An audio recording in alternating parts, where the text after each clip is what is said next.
우리가 20년도 섬김으로 부흥하는 교회라는 주제를 가지고 우리가 지난주부터 말씀을 나누고 있습니다. 여러분, 예수님께서는 우리의 삶 가운데 우리가 큰 자가 되길 원하고 으뜸인 자가 되기를 원하신다고 하는 것입니다.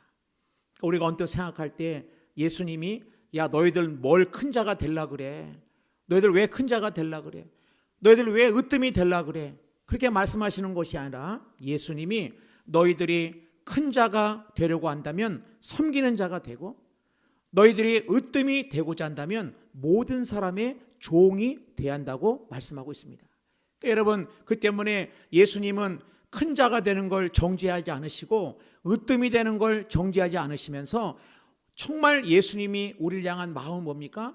우리가 큰 자가 되고 으뜸인 자가 되기를 원하는데 그 놀라운 비밀이 뭐냐? 바로 섬기는 자가 되고 모든 사람의 종이 되어질 때 바로 우리가 큰 자가 되며 으뜸인 자가 된다고 말씀하고 있다고 하는 것입니다.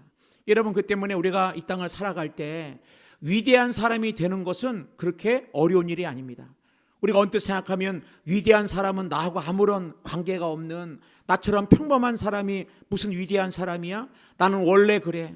나는 원래 그런 사람이라고 생각한다고 한다면 여러분, 우리가 예수님의 말씀 앞에 겸손하게 이 말씀을 있는 그대로 받아들인다고 한다면 너희 가운데 큰 자가 되기 원하느냐? 너희 가운데 으뜸인 자가 되기 원하느냐? 그러면 섬기는 자가 되고 모든 사람의 종이 되어질 때 너는 위대한 사람이 될 수 있다라고 우리 가운데 말씀하고 있다고 하는 것입니다. 예를 우리가 섬김 그러면은 뭔가 나하고는 혹시 상관없는 거 아닐까? 나는 목사님 섬김이라고 하는 것도 뭐 삶의 여유가 있고 뭐 시간도 있고 능력도 있고 그래야만 섬기는 거지, 이 섬김이라고 하는 게 나의 지금의 삶이나 이렇게 치열하게 사는 치열한 세상 속에서 경쟁 속에서 내가 누군가를 섬긴다고 하는 것은 너무나 한가한 이야기가 아니겠습니까? 여러분, 혹시라도 그렇게 생각하는 분이 있다고 한다면 여러분, 오늘 이 말씀을 통해서 하나님이 왜 우리에게, 예수님이 무엇 때문에 우리에게 섬기는 자가 되라고 말씀하시는지, 섬김이라고 하는 것이 형편이 되고 시간이 되고 능력이 되는 것이 아니라 정말 우리의 삶을 위해서 이 섬김이 얼마나 중요한 역할하고 내 삶을 풍요롭게 하고 윤탁하게 하는지에 대해서 이 예수님이 하신 이 구구절절한 우리를 사랑하셔서 말씀하시는 이 말씀이 우리 마음 가운데 새겨지기를 주님의 이름으로 축복합니다. 여러분, 섬김의 태도는 뭡니까? 첫 번째로 섬김의 위대한 태도는 먼저 무릎을 꿇는 용기에서 시작된다고 하는 것입니다.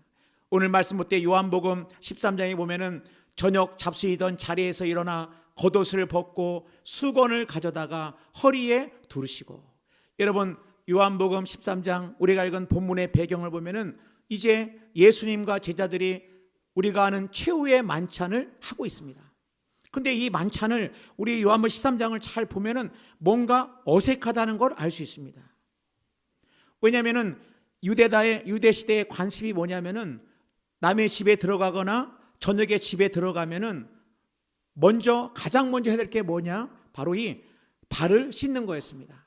그 당시에 도로가 포장이 돼 있었겠습니까? 환경이 좋았겠습니까? 다 샌들을 신고 그렇게 지내는 생활 속에서 이제 집에 들어갈 때 가장 먼저 해야 될 일은 뭐냐면은 더러워진 발을 씻는 거였습니다. 그런데 제자들이 이걸 볼 때 그러면 이 더러워진 발은 누가 씻느냐? 보통은 종이 씻었습니다. 가장 서열이 낮은 사람이 이 더러워진 발을 씻겼습니다.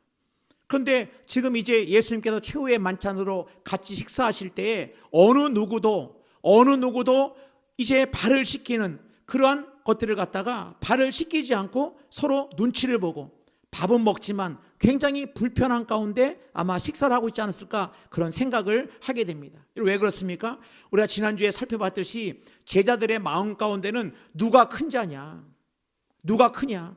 그래서 야고보와 요한이 예수님이 세상에서 한 자리 하면 우리 형제가 오른팔 왼팔 하겠습니다. 그러면서 누가 큰 자냐. 그럴 때 제자들이 굉장히 화를 냈다.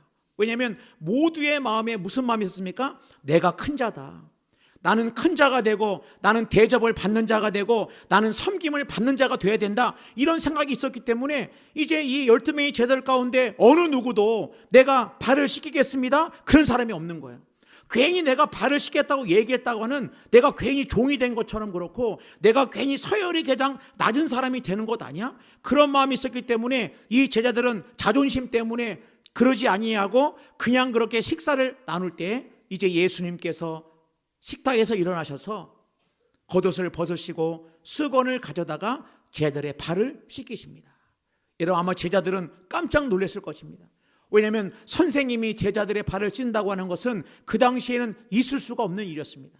그런데 예수님께서 제자들의 발을 씻기시는 이 모습을 통해서 우리는 오늘 이 섬김이라고 하는 것, 이것이 바로 자존심을 내려놓고, 이 섬김의 말로 진정한 자존감이 뭐냐, 이 섬기는 자의 삶을 통해서 진정한 자존감, 그 진정한 강함을 우리가 볼 수 있다고 하는 것입니다. 여러분, 한 20년쯤 전에 제가 미국의 어느 교회를 방문했는데 그 교회 방문했더니 그 로비에 어마어마하게 큰 조각상이, 이 강대상의 한 3배 이상 되는 큰 조각상이 그 예배당의 로비에 전시되어 있었습니다. 그 조각상을 제가 보는 순간에 너무 많은 감동을 받았습니다. 그래서 보니까는 이제 그 조각상 큰데 서점에 갔더니 똑같은 그 조각상이 거기에 있었습니다. 바로 이겁니다. 이거. 네. 여러분, 보기에는 조그만 것 같지만 그 당시에 여기 보면 이 조각가의 지문이 있고 여기에 번호가 새겨져 있습니다. 그 당시에 결코 작은 돈이 아니지만은 제가 20년 전에 이 조각상을 보고 제가 이것을 구입한 이유는 정말 나의 삶이 오늘 요한복음 13장을 배경으로 예수님께서 제자들의 발을 씻기는 이 섬김의 삶을 살고 싶다, 그런 마음을 가지고 제가 20년 동안 제 목양실에 가장 잘 보이는 곳에 군목으로 그렇게 발령이 나가지고 이 교회 저 교회 옮겨 다녔지만은 항상 이 예수님의 발을 씻기는 이 조각상은 제 눈에 가장 잘 보이는 곳에 제가 이것을 보면서 늘 섬김의 모습을 제가 늘 살펴보곤 합니다. 여러분, 우리의 인생 가운데 섬긴다고 하면은 뭔가 굉장히 자존심이 상하는 일이고, 내가 왜 섬겨야 돼? 나는 섬김을 받아야지. 내가 왜 낮아져야 돼? 내가 당연히 높아져야지. 내가 왜 다른 사람 먼저 인정해 줘야 돼? 다른 사람이 먼저 나에게 인정해 줘야지. 여러분, 이런 높은 마음들이 우리로 하여금 섬김의 자리에 들어가는데 장애물이 된다고 하는 것입니다. 그래서 잠언 16장 18절의 말씀 보면은 교만은 패방의 선봉이요 거만한 마음은 넘어짐의 앞잡이니라. 여러분, 교만한 마음, 거만한 마음이 뭐냐? 바로 이 패망의 선봉이다. 넘어지는데 우리를 넘어지게 하는 게 뭐냐? 다른 것이 아니라 바로 이 교만한 마음이 바로 이렇게 우리를 걸려 넘어지게 하고, 나는 됐다, 나는 이 정도 대접 받을 만하다, 나는 섬김을 받을 만하다, 그렇게 마음이 높아졌을 때 바로 그것이 우리의 삶의 걸림돌이 된다고 하는 것입니다. 어떻게 예수님은 그렇게 제자들의 수건을 두르시고 제자들의 냄새나는 그런 발을 씻기셨을까? 여러분, 이것은 예수님이 바로 진정한 강하다는 것이 무엇이고 진정한 자존감이 무엇인지를 아셨다고 하는 것입니다. 오늘 요한복음 13장 3절 말씀 보니까 저녁 먹는 중 예수는 아버지께서 모든 것을 자기 손에 맡기신 것과 또 자기가 하나님께로부터 오셨다가 하나님께로 돌아갈 것을 아시고, 그러니까 여러분, 예수님은 하나님이셨고 예수님은 자신이 왜 이 땅에 왔는지를 아셨기 때문에 제자들의 냄새나는 종의 모습이 돼가지고 제자들의 발을 씻는 것이 자존심을 상하게 하거나 부끄러운 일이 아니었다고 하는 것입니다. 여러분, 어른이 아이에게 다정하게 다가가고 아이와 함께하기 위해서 키를 낮추고 눈높이를 맞추고 무릎을 꿇는 것은 여러분 부끄러운 것이 아닙니다. 그런 무릎 꿇는 것을 통해 가지고 그 아이와 공감을 하고 그 아이가 얼마나 사랑스러운 존재를 알게 하고 그 아이에게 사랑의 마음을 전하는 것이 바로 이 무릎을 꿇는 것이라고 하는 것입니다. 그렇기 때문에 섬김이라고 하는 것은 자존심이라고 하는 것, 섬김이라고 하는 것은 당연하게 어떻게 보면 내가 섬김을 받아야 한다고 생각하는 우리 가운데 예수님은 말씀하시는 겁니다. 정말 너희들이 큰 자가 되기 원하느냐? 정말 너희들이 정말 으뜸이 되기 원하느냐? 정말 너희들의 삶 가운데 너희들이 어디 가든지 하나님께 높임받고, 어디 가든지 사람들에게 존경받고, 어디 가든지 그 사람으로 인해 가지고 그 공동체가 평화를 누리고, 어디 가든지 그 섬김의 모습을 통해 가지고 내가 있는 곳에 아름다운 주님의 향기가 발할 수 있다고 한다면, 어떤 것이 위대한 사람이 아니라 바로 이 섬김의 사람이 바로 위대한 하나님의 사람이라고 하는 것입니다. 그 잠언 22장 4절입니다. 겸손과 여호와를 경외함의 보상은 재물과 영광과 생명이니라. 여러분, 겸손한 것, 여호와를 경외하는 것의 보상이 뭡니까? 재물과 영광과 생명이다. 여러분, 그 때문에 우리가 이 땅을 살아갈 때 마음이 높은 사람은 섬기기가 어렵습니다. 그리고 마치 섬기는 것이 마치 자존심이 상한 일처럼 생각될 때가 있습니다. 그러나 섬기는 자는 어떤 자입니까? 바로 자존감이 높은 자고, 섬김을 받는 자야말로 세상에, 섬기는 자야말로 세상에 가장 강한 사람이라고 하는 것입니다. 그 때문에 겸손한 사람, 하나님이 뭐라냐? 재물을 주신다는 거예요. 겸손한 사람, 겸손하게 다른 사람을 섬기시는 사람. 주님, 내 작은 입술로, 내 작은 눈빛으로, 주님 내 얼굴로 섬기고, 입술로 섬기고, 눈으로 섬기고, 얼굴로 섬기고, 손으로 섬기고, 발로 섬기고, 시간으로 섬기고, 물질로 섬기고, 주님 내 삶 가운데 이 섬김의 삶을 살아갈 때 주님 뭐라고 말씀하시냐? 너의 인생 가운데 재물과 영광과 생명을 주신다고 말씀하고 있다고 하는 것입니다. 물은 위에서부터 아래로 흐르게 되어 있습니다.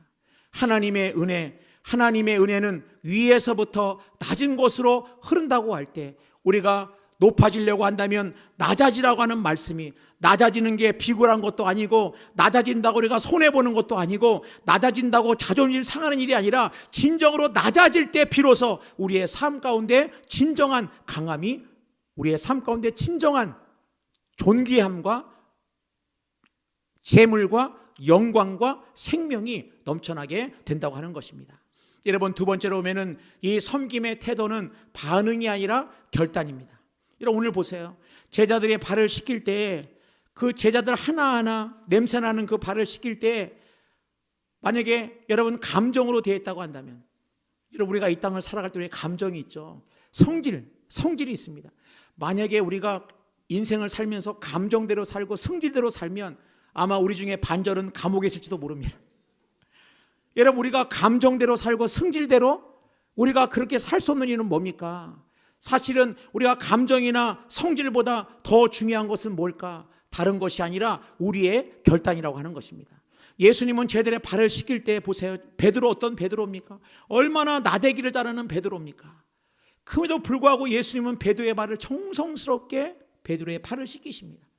여러분, 또 보면은 도마 같은 경우는 얼마나 의심이 많습니까?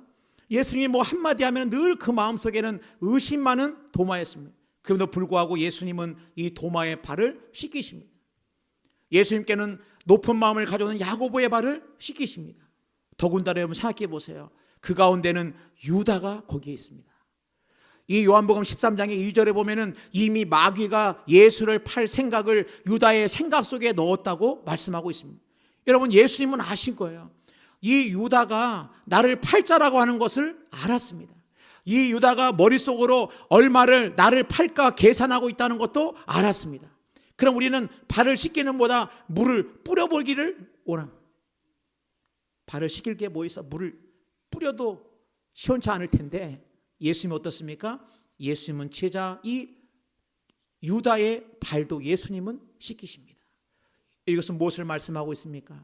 우리의 섬김이라고 하는 것은 반응이나 아니면 자격, 아니면 나와 코드가 맞고 나와 내 마음에 맞는 사람만 섬기는 것이 아니고, 이 섬김이라고 하는 것은 반응과 상관없이 결단하는 겁니다. 내가 섬기는 자가 되겠다. 내 가정에서, 여러분 가정에서 어려운 게 뭐가 어렵습니까? 서로 나를 섬겨달라는 때문에 어려운 겁니다. 부부간의 어려움이 뭡니까? 당신 날 좀 섬겨라. 당신 나를 먼저 인정해 달라. 늘 우리의 마음 가운데 그런 섬김을 받고자 하는 그런 마음이 우리 가운데 있습니다. 50년 동안 이 할아버지 할머니가 이제 살았는데 기자가 인터뷰를 했습니다. 어떻게 50년 동안 그렇게 한 번도 안 싸우고 그렇게 사셨습니까? 그러니까 할아버지가 웃으면서 저희는 결혼할 때 약속을 했습니다. 만약에 누군가가 화가 나거나 누군가가 싸움이 생길 것 같으면 얼른 짐을 싸가지고 일단 바깥으로 나간다. 정말 그 보니까는 그 지혜로운 이 기자가 정말 그렇군요. 정말 좋은 비결이군요. 이 할아버지가 웃습니다. 그래서 저는 제 인생의 50년의 대부분을 거리에서 보냈습니다.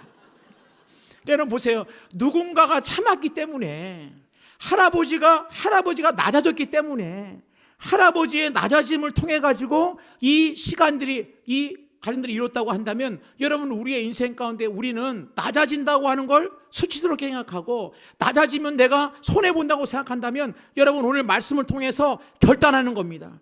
섬기지 못할 사람은 아무도 없습니다. 나는 섬길 만한 게 아무것도 없어요, 목사님. 내가 뭐를 섬기겠습니까? 여러분 그렇지 않습니다. 하나님께서는 우리의 삶 가운데 여러분 우리의 삶의 이 섬김을 통해 가지고 하나님 우리가 위대한 사람이 되길 원하고 높임받기 원하고 큰 자가 되길 원할 때 하나님 내가 섬기는 자가 되겠습니다. 사람들이 몰라줘도 나는 섬기는 자가 되겠습니다. 그리고 이 섬기는 자의 삶을 살 때 어떻게 되느냐? 잠언 11장 25절입니다. 구제를 좋아하는 자는 풍족하여 질 것이요. 우리 한번 읽겠습니다. 시작. 남을 윤택하게 하는 자는 자기도 윤택하여 지리라. 여러분 보세요. 우리 같으면 구제하지 않고 남을 윤택하지 않고 내가 무슨 남을 구제할 만한 내가 뭐가 있겠어?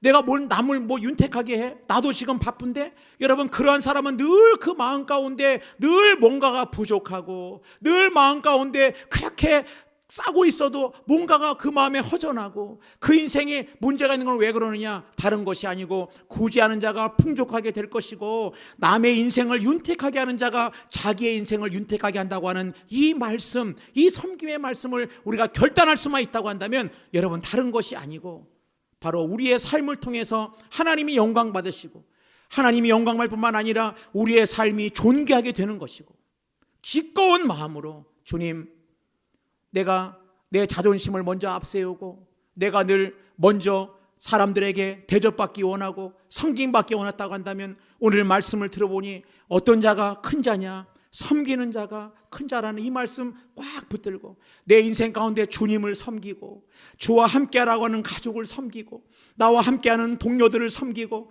하나님 피로 값주신 주님의 몸된 교회를 섬기고 하나님이 섬김을 통하여 내 삶이 더 윤택하게 되고 풍요로워지고 내 삶이 하나님 안에서 이 섬김의 모습을 통해 가지고 하나님 영광받아 주시옵소서. 그런 놀라운 섬김의 은혜, 섬김의 결단이 우리 모두 가운데 있기를 주님의 이름으로 축복합니다.